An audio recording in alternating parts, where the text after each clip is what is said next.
থেকে আজ এই গতকাল এবং আজ দুদিন আমাদের যে সংসদের দুটি কক্ষের যারা প্রতিনিধি বা সাংসদ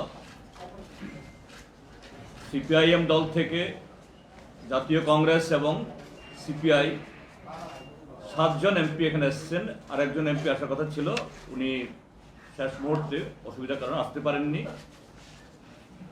তারা গতকাল বিকাল থেকেই এই আগরতলা শহরের বিভিন্ন দিকে 3টে ভাগে ভাগ হয়ে গেছেন এবং এই যে নির্বাচনের ফলাফলের পরে যে ভয়াবহ আক্রমণ শুরু হয়েছে শাসক দলের তরফ থেকে, এগুলো সরাসরি তারা এই সরেজমিনে তদন্ত করেছেন, আক্রান্তের সাথে কথা বলেছেন, ক্ষতিগ্রস্তের সাথে। এবং গতকাল এই দল যখন সফর করছিল, বিশালগড়ে একটা টিম গিয়ে সেখানে এই ভারতীয় জনতা পার্টির আশ্রিত সমাজবিরোধীর দ্বারা প্রায় কি বলে খুব ন্যারোলি এসকেপ করে, অর্থাৎ কোনো রকম আরো মারাত্মক ঘটনা থেকে বেঁচে ফিরতে পেরেছেন। এদিকেও এই সিমনার দিকেও এই মোহনপুর বিধানসভা কেন্দ্রে একই ঘটনা প্ররোচনা হয়েছে। যাই হোক, এটা সেরকম পর্যায়ে যায়নি। এই কারণে আজকেও আমাদের প্রোগ্রাম ছিল সোনামুড়া, বিশালগড়, এদিকে জেরানিয়াম এবং সদরের কিছু এলাকাতে শাসক দলের তরফ থেকে এরকম প্ররোচনার কারণে আমাদের এটা বন্ধ করে দিতে হয়েছে। আমরা অগত্যা আজকে সকালবেলা আমাদের রাজ্যের মাননীয় রাজ্যপালের কাছে আমাদের সাংসদরা গেছেন, সেখানে বলেছেন এই কথাগুলি আপনারা তুলে ধরবেন। मैं रंजीत रंजन, राज्यसभा एमपी कांग्रेस से, छत्तीसगढ़ से। मेरे साथ अब्दुल खलील साहब कांग्रेस से, असम से, सीपीएम सीपीआई। आप सबको पता है हमारे 7 एमपीज का डेलीगेशन और साथ में हमारे पीसीसी अध्यक्ष, एक्स एमएलएज और यहाँ के सारे जो विपक्ष के आप कह सकते हैं कि एक डेलीगेशन, जो एक बहुत बड़ा डेलीगेशन, कल हम लोग ABC 3 ग्रुप बना के उन जगहों पर गए जहाँ पर विक्टिम है, जिन पे कई घरों को जला दिया गया। जो हमारे पास लिस्ट है वो तो 850 की लिस्ट है, लेकिन हम लोगों ने जो मेंशन किया है जिसमें लगभग 40 और ये 1000 से ज़्यादा है, और जो हमने नेम किया अबव 1000 है। और सबसे आश्चर्य की बात है कि हम लोग ने 3 ग्रुप बना के जब हम लोग विजिट करने के लिए गए हैं, किसी भी जगह पर कानून की तरफ से कोई भी एक्शन नहीं लिया गया है, FIR नहीं की गई है, उनको प्रोटेक्शन देने की बात नहीं की गई है। जहाँ जहाँ भी हम लोगों ने पूछा, उन्होंने कहा किसी को शराब की बोतलें मारी गई है, कहीं पे छोटे छोटे बच्चे हैं, किसी पर अटैक हुआ है, शीशे फोड़े गए हैं, किसी का घर जला दिया गया है। सारे लोग, मैक्सिमम लोग अपना घर छोड़ छोड़ के भाग चुके हैं, उनके घर में लूट हुई है, लेकिन पुलिस की प्रोटेक्शन या कानून की प्रोटेक्शन कहीं भी किसी को नहीं मिली है। जो लोग घर पे थे उन लोगों से हम लोगों ने जब पूछा तो उन्होंने ये कहा कि थाने कैसे जाएंगे मैडम, अगर हम लोग थाने जाते हैं तो वहाँ तक हम लोगों को प्रोटेक्शन कौन देगा। थाने के भीतर भी वही लोग होते हैं जो हम लोग के घर में अटैक कर रहे हैं। तो ये बहुत दुखद और आश्चर्य की बात है कि क्या यहाँ पे प्रशासन नाम की, सरकार नाम की या लॉ एंड ऑर्डर नाम की कोई चीज़ नहीं है। एक चीज़ हम लोग ज़रूर पॉइंट आउट करेंगे कि हमारी दुश्मनी प्रशासन से नहीं है, पुलिस से नहीं है, थाने से नहीं है। हम लोगों को ऐसा महसूस होता है जब खुलेआम गुंडागर्दी होती है, 1 बार नहीं, 2 बार नहीं, 3 बार, 4 बार, कई हज़ार बार। दिवाली वही होली वाले दिन हुआ, 3 तारीख को हुआ, बिफोर इलेक्शन हुआ, आफ्टर इलेक्शन हुआ। ये सरेआम दिखाता है कि बिना सरकार के शेल्टर के कोई भी असामाजिक तत्व इस तरह की कार्रवाई, इस तरह अटैक जो है वो बार बार नहीं कर सकता, बशर्ते उसको ये मालूम हो कि थाना और लॉ एंड ऑर्डर उनको प्रोटेक्ट करेगा, ना कि विक्टिम को प्रोटेक्ट करेगा। ये बहुत दुखद है। जैसा कि मेरे कलीग ने बोला कि हम लोग इसको ट्राई कर रहे हैं, पूरी कोशिश करेंगे।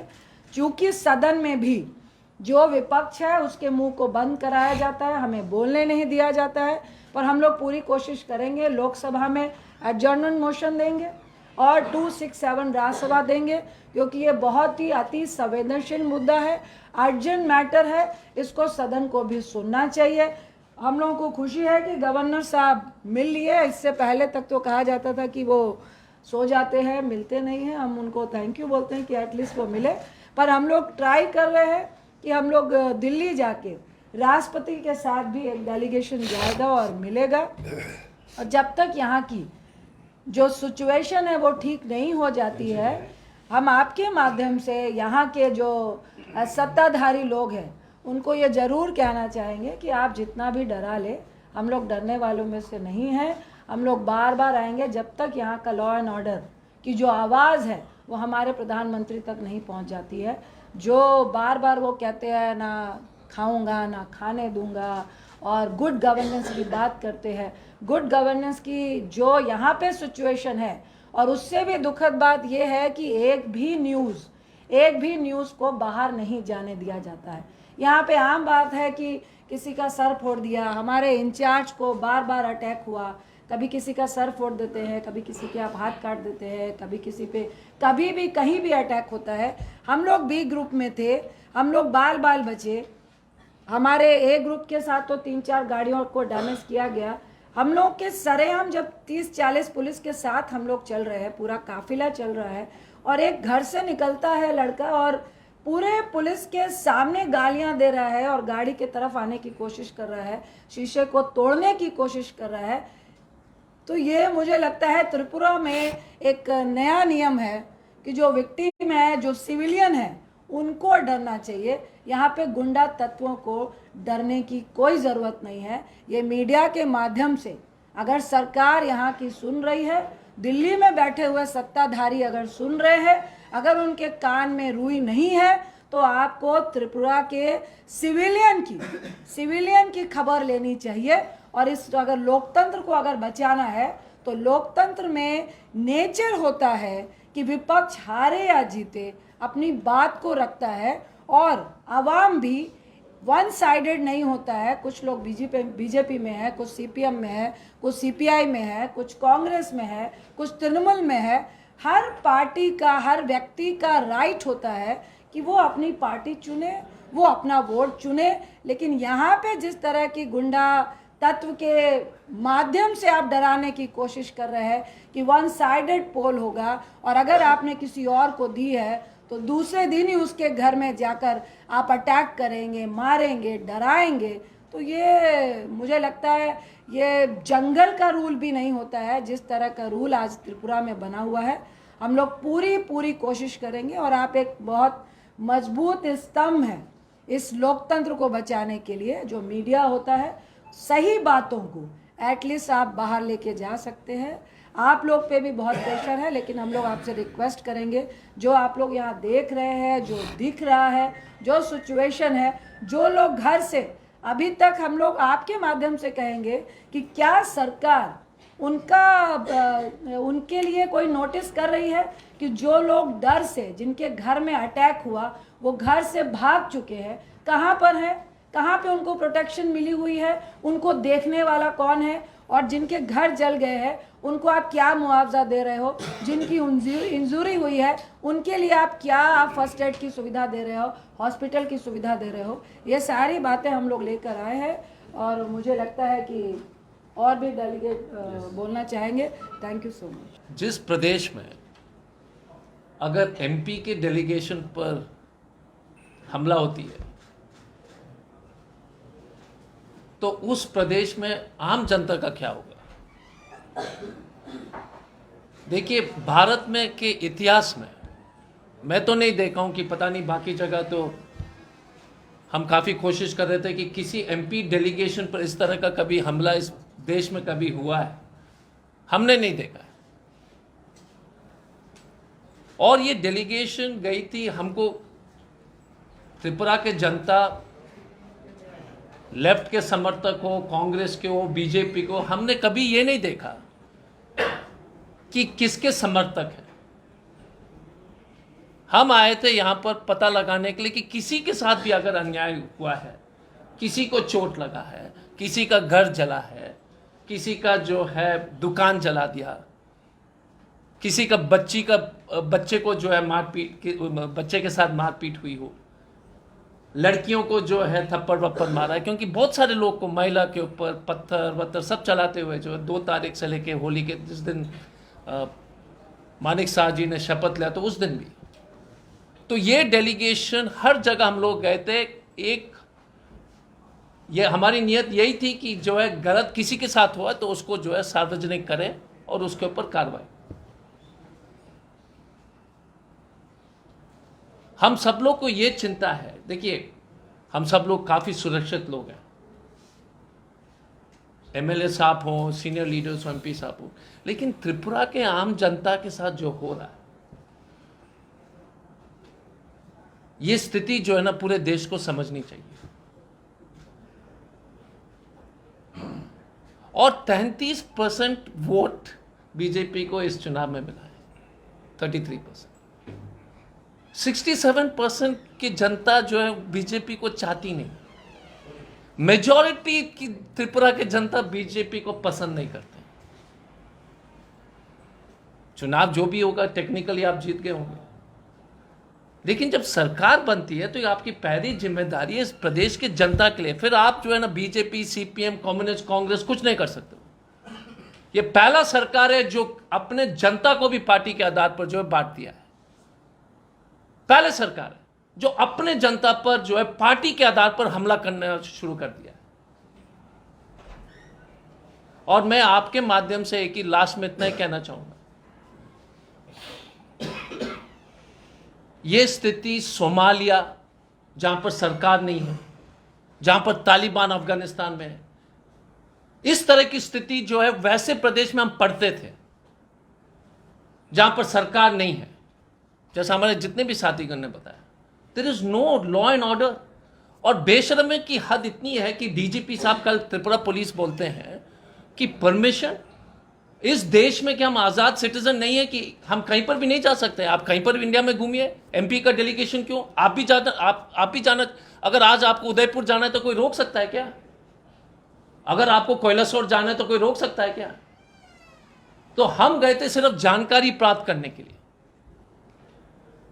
त्रिपुरा में यह लॉ एंड ऑर्डर है कि हमको परमिशन बताना चाहिए, क्योंकि वो कन्विंस्ड है कि अगर कोई एमपी का डेलीगेशन जाएगा तो हमला होने वाला है।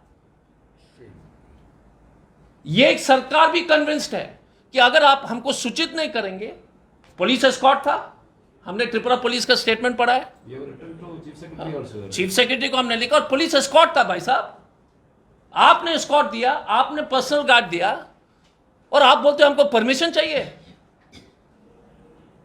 कोई माफिया चला रहा है क्या प्रदेश को? और हमारे साथी ने ठीक बोला, होम मिनिस्टर जी अमित शाह जी और यहां के जो सरकार है पूरी तरह से इनकी मिलीभगत से हमले हो रहे हैं। 67% ऑफ द पीपल जिन्होंने who have not voted for the BJP are target for this people. So my request to you all is, God save Tripura if MPs are not safe. And my fear is not for the MPs.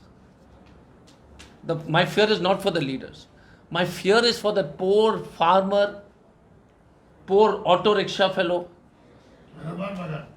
poor tea garden worker, poor student, poor girl, poor mother, poor daughter of the state. That is my fear. We have no fear for our own, no problem. We will deal with these people. We know how to deal with this. But my fear is for the common man, daily and day out, fighting these criminals under the protection of the police and the government. Thank you. বন্ধুগণ, আমি বুঝতে পারছি আপনারা কোনো প্রশ্ন করছেন না, কিন্তু আমি আপনার কাছে ছোট্ট আমার নিবেদন, এক কথা বারবার বলে লাভ নেই। আমরা একটা সাংবিধানিক গণতন্ত্রে বাস করছি, constitutional democracy. I'll cross and sit there because Go there's no Can I cross? Sorry. The constitutional ডেমোক্রেসির মূল কথা হচ্ছে Thank you. প্রত্যেকের মত প্রকাশের অধিকার আছে। আমাদের সংবিধানের মূল ভিত্তিভূমি হচ্ছে মত প্রকাশের অধিকার, চিন্তার অধিকার, এবং সেই জন্যেই 5 বছর পর পর নির্বাচন করা হয়, বলা হয় ফ্রি অ্যান্ড ফেয়ার ইলেকশন। আপনারা সকলেই জানেন, ফ্রি অ্যান্ড ফেয়ার ইলেকশন মানে আমি আমার স্বাধীন ইচ্ছা অনুযায়ী ভোট দেব, আমার ওপর কেউ কোনো রকম আক্রমণ করতে পারবে না। যদিও বিজেপি শতকরা 33 থেকে 34% ভোট পেয়ে নির্বাচিত হয়েছেন ক্ষমতায়, কিন্তু প্রকৃতপক্ষে তারা জনগণের ভোটে পরাজিত। এখন এই জনগণের ভোটে পরাজিত হওয়ার ফলে তারা কিন্তু আতঙ্কিত। আমরা ক্ষমতায় থাকলেও মানুষ আমাদের সঙ্গে নেই, সেই আতঙ্কের ফল হিসেবেই তারা ঠিক করে নিয়েছেন যে আমরা বেছে বেছে যে সমস্ত কর্মীরা সিপিএম হোক, কংগ্রেস হোক, সিপিআই হোক, এমনকি কোনো দল করেন না, স্বাধীন মত প্রকাশের অধিকার করেন যেমন আমাদের পুরুষোত্তম, এই সমস্ত মানুষের ওপর আক্রমণ করো, ভয় পাইয়ে দাও। এটা ঘটেছে, আপনারা জানেন, আমি বিস্তৃত বিবরণে যাব না। কিন্তু এ রাজ্যের যিনি সাংবিধানিক প্রধান, অত্যন্ত বিনয়ের সঙ্গে বলছি, আমারও মনে হয় তিনিও গোটা বিষয় সম্পর্কে অবহিত নন বা তিনি অবহিত হতে চান না। আজকে আমরা তার কাছে গিয়েছিলাম, প্রথাগতভাবে আমরা আমাদের আবেদনপত্র দিয়েছি।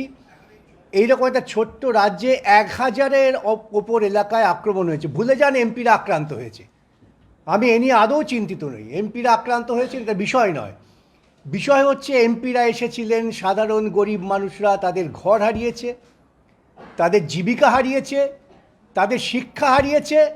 সবচেয়ে বড় কথা, যে গরিব মানুষটা চাষাবাদের জন্য ঘরে গরু এবং বাছুর রেখেছিলেন, গোমাতার ভক্তরা সেই গরু বাছুরকেও পুড়িয়ে মেরে ফেলে দিয়েছে। অর্থাৎ আক্রমণ যখন হয় তখন কে গোমাতা আর কে কমিউনিস্ট এটা বিচার থাকে না। আজকে যদি আমাদের প্রশাসনকে কাজ করতে হয়, শপথ নিয়েছেন, শপথের সময় কি শপথ নিয়েছেন আপনারা নিশ্চয়ই জানেন। শপথের প্রথম কথাই হচ্ছে আমি সংবিধানের নিয়ম মেনে সংবিধানকে কার্যকরী করব।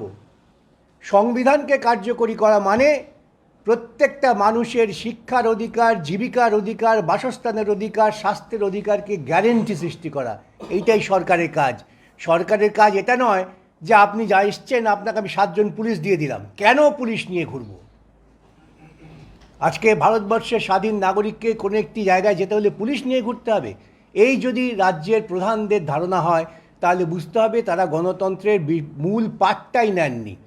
সেটা আমাদেরই শেখাতে হবে আগামী দিনে, সেটা মানুষ শেখাবেন। কিন্তু আজকে আমার মূল বক্তব্য, এই 1000 পরিবারকে সরকারের পক্ষ থেকে যথেষ্ট ক্ষতিপূরণ দিয়ে তাদের পুনর্বাসনের গ্যারেন্টি সৃষ্টি করতে হবে। সরকারকে বলতে হবে যে একটি লোকের বাড়িতেও আক্রমণ হবে না, এবং এখনই সরকার একটি দল তৈরি করে, সর্বদলীয় দল তৈরি করে বিভিন্ন এলাকায় যাবেন, ক্ষতিপূরণের হিসেব করবেন এবং ক্ষতিপূরণ দেবেন। আমাদের এটাই দাবি। আমরা আজকে আপনাদের কাছে এসেছি এই কথাটা বলবার জন্যেই যে সমস্ত মানুষকে যথেষ্ট ক্ষতিপূরণ দিয়ে পুনর্বাসনের গ্যারেন্টি, শান্তির গ্যারেন্টি সরকারকে সৃষ্টি করতে হবে। তা যদি সরকার সৃষ্টি না করেন তাহলে প্রধানমন্ত্রীকে ডেকে এনে সোয়ারিং ইন সেরিমনি করার ভণ্ডামির কোনো প্রয়োজন হয় না। এটা বুঝতে হবে। আমাদের দেশের প্রধানমন্ত্রী খুব গলা চড়িয়ে বলেন এটা মাদার অফ ডেমোক্রেসি। আজকে সেই মাদার অফ ডেমোক্রেসির একটা ছোট্ট স্টেটে, যেখানে বামপন্থী এবং গণতান্ত্রিক শক্তি কংগ্রেসীরা যৌথবদ্ধভাবে লড়েছেন, সেই শক্তিকে দমাবার জন্য আমি গোমাতা থেকে শুরু করলে আমার ঘরের মেয়েটাকে পর্যন্ত গৃহহারা করে দিচ্ছি, এ চলতে পারে না। সংবিধানকে বাঁচাতে হবে, এবং আমরা এই জন্যই পার্লামেন্টারিয়ান এসেছি যে আমরা দেখতে চাই সংবিধান কীভাবে রক্ষিত হচ্ছে। আমাদের রক্ষার জন্য আসিনি, আমরা এখানে এসেছি সংবিধানের মর্মবস্তুকে বাঁচাবার জন্য, এবং আপনারাও সংবিধানের মর্মবস্তু বাঁচাবার ক্ষেত্রে অত্যন্ত গুরুত্বপূর্ণ একটি স্তম্ভ। সেজন্যই আপনাদের ডাকা, এবং আপনারা সকলে সাড়া দিয়েছেন। সকলকে আমি আমার ব্যক্তিগত পক্ষ থেকে, আমার এমপিদের পক্ষ থেকে ধন্যবাদ জানাই। নমস্কার।